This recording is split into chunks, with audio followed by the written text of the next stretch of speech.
All right, it's about 7 in the morning and I am running behind schedule, but I'm going south.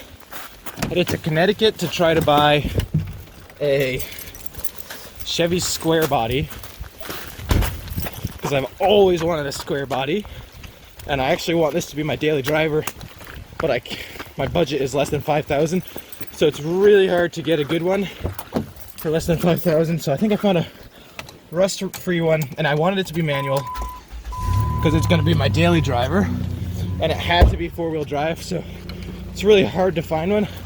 I think I finally found one down in Connecticut, so I'm gonna take the van down there. I'm taking a friend with me.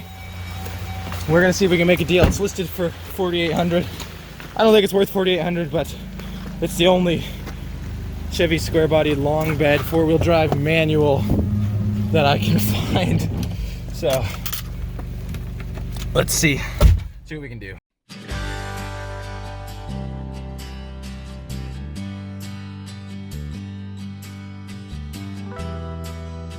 All right, we are not here yet, but we're close. I pulled into the wrong dealer. So I'm actually buying this one from a dealer. There's a bunch of car dealers around here. Wow, so apparently there's a lot of competition. Let's go. Oh, I think I see it. Yep, there it is.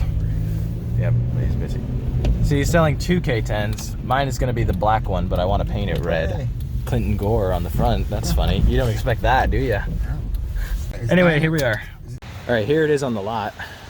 It's matte black, but the rain is making it look glossy. Anyway, I'll call the guy, let him know I'm here, I guess. Looks all right. So the guy's selling this red one for $11,500 and the black one for $4,800. All right, I'm in the buying process now. I don't think the engine has any ticks or knocks. It sounds really good. Started right up. It's obviously loud with the exhaust, like how it is.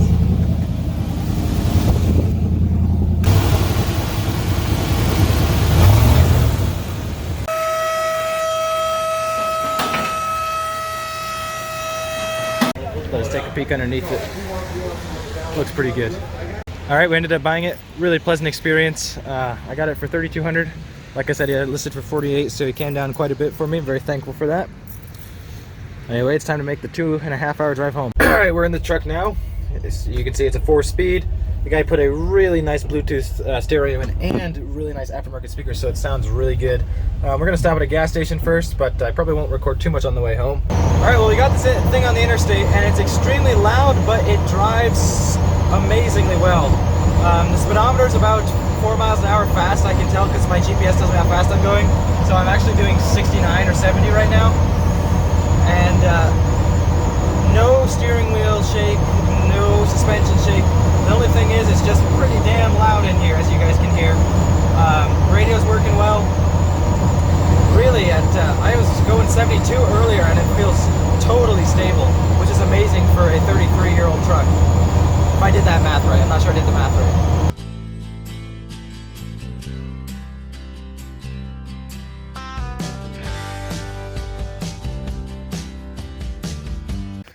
Well, we made it home.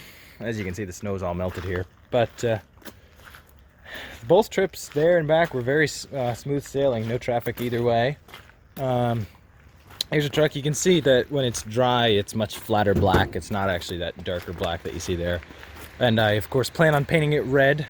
All right, the first thing I'm going to do to this truck, which some of you might hate me for, is I'm replacing this bench seat with these nice bucket seats I have in the 2500 over there.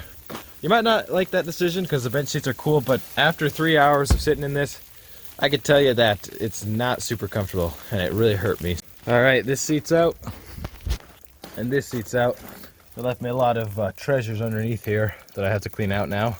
And boom, fast forward to a month and a half later, it is now January 17th or something. I have been driving this truck, dailying it for the last month and a half with 0 issues. I've driven it down to Boston once. I bought a camper to put on the back of here, which is 1,700 pounds, and drove it back with no problems. And I've put the bucket seat in it and already made it extremely messy in here apparently. Everything is going well. The only mishap, in quotes, that's happened is the bottom of the doors kind of rusted off a little bit, but I knew that was going to happen when I bought it, and that was one of my talking points to talk them down because I saw that it was crusty. Cab corner and rockers are still no rust on them though.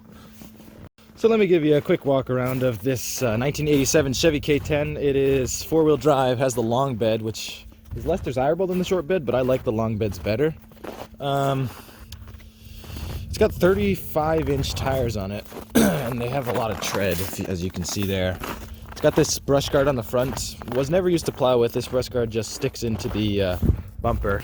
Kind of crammed in between the Colorado here, but taking a look at this side, it's pretty clean here. We've got 130,000 miles on it. Interior's in pretty good shape. This seat just has a tear on it because it's from my other truck. As you guys know, it's a 4-speed manual. Technically a 3-speed with a granny gear, but I just drive it as a 4-speed. And it came with this toolbox here, which I took out because, like I said, I put a truck bed camper in the back. Looking at the back, we got a little bit of rust on the tailgate down there. Not so bad though, and of course rust on the bumper, but to be expected. So I'm sure down south this truck would be worth less than $3,200, just because of the rust that's on it. But up here, since I didn't really want to drive down south and pick up another one. I did drive down south. I drove to Connecticut, so a little bit south. But up here, this is worth quite a bit more than down south because this is actually clean for New England standards. As you saw, there's no rust on the rockers, cab corners, or fenders, just on the tailgate and back bumper and door. So it's fairly clean, runs well, drives well, and I still have been driving it with the Cherry Bomb exhaust on it, just because I haven't gotten around to putting a muffler on it. But I will put a muffler on it because it's just obnoxious how loud it is now. So you guys can comment whether you think it was a good deal or not a good deal. I think it was a good deal for the shape that it's in. So I'll do what I usually do in these videos, which is take you for a quick drive with it, show you how it drives. All right, before we take it for a spin, we got to do a cold start, see if it actually starts up. It's pretty cold. It's I think it's 7 degrees out right now. The coldest I've started this in, I think, is -2, and it took about 3 tries. So I would assume in 10-degree weather it'll start up. But this is, of course, carbureted and a 305, so neither of those are the correct combination for a cold start.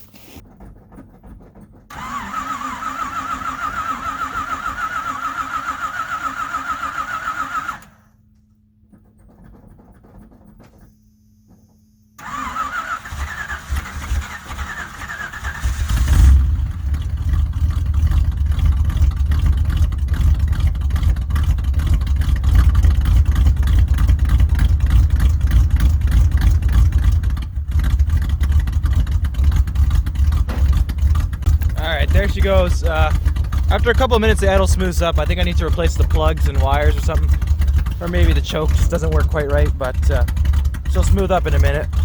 Sounds like it's got a fat cam in her. Listen to that. I forgot to mention this truck passed Vermont inspection with no issues. Here you go, the idle's all smoothed up now. Running like a charm. Let's see if I can set up this camera.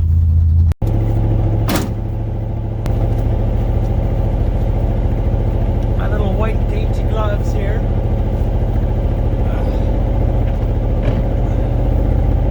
Hero is a little bit thick. It's pretty cold out today.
fell down a little bit.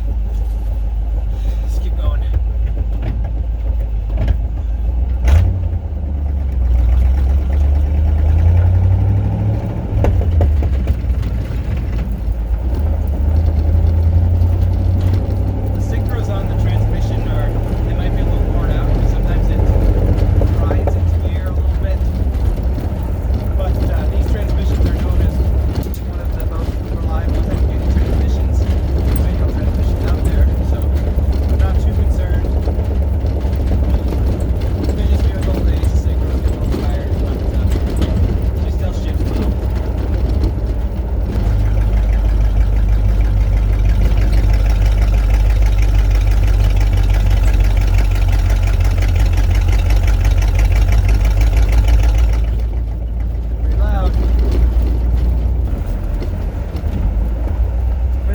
Small acceleration test because it's not warmed up yet, so I don't want to push it hard at all.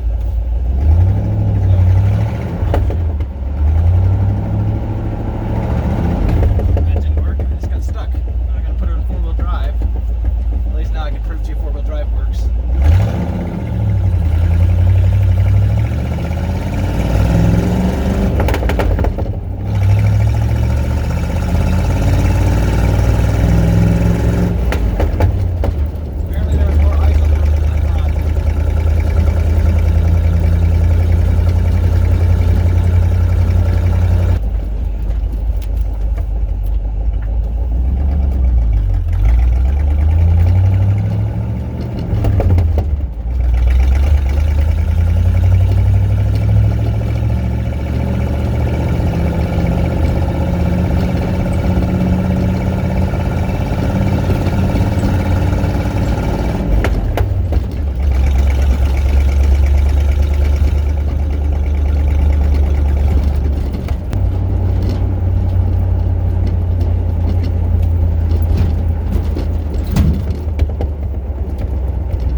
So there it is, my new truck. I get about 13 to 14 miles per gallon with this, driving back and forth to work, which usually doesn't require the interstate. And that's actually similar to what my old S10 got, which was my old daily driver.